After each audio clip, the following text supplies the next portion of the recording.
Εδώ μαζί ξανά στα Half Time Meals για να μαγειρέψουμε νόστιμα, γρήγορα και οικονομικά. Θα σου φτιάξω σήμερα μια αγαπημένη συνταγή, χοιρινό με σέλινο, πράσο και καρότο. Μια αγαπημένη επίσης μαμαδίστικη συνταγή. Ακολούθησέ με στο ψυγείο.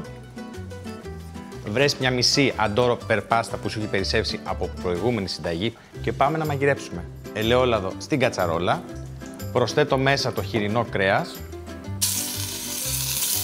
Το αφήνω να θωρακιστεί καλά από όλες τις πλευρές και μέχρι να γίνει αυτό, εγώ θα ψιλοκόψω κρεμμύδι ξερό, ένα πράσο κομμένο σε λεπτές φέτες και ένα καρότο τριμμένο στη χοντρή πλευρά του τρίφτη.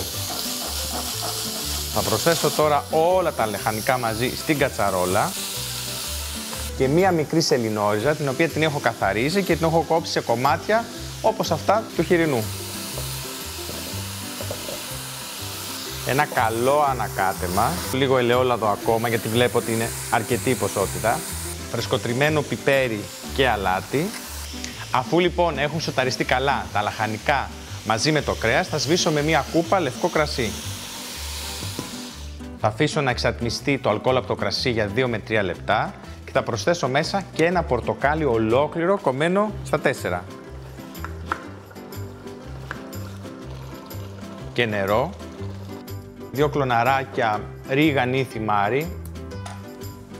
Θα σκεπάσω τώρα την κατσαρόλα, θα χαμηλώσω τη θερμοκρασία στο μισό και θα το αφήσω να σιγομαγειρευτεί για 1 ώρα με 1 τέταρτο περίπου. Το φαγητό είναι έτοιμο, θα προσθέσω μέσα τα σέσκουλα, θα τα κόψω σε μεγάλα κομμάτια. Ξανασκεπάζω την κατσαρόλα μέχρι να ετοιμάσω την κρέμα. Θα χρειαστώ 2 κρόκους, λίγο αλάτι, πιπέρι, χυμό από ένα πορτοκάλι και χυμό από ένα λεμόνι. Ανακατεύω πολύ καλά και προσθέτω τη μισή αντόρο πρεπάστα. Κατεβάζω το φαγητό από τη φωτιά, γιατί έχω τους κρόκους και δεν θέλω να ψηθεί ο κρόκος, και περιχύνω με την κρέμα. Και πάω να σερβίρω κατευθείαν.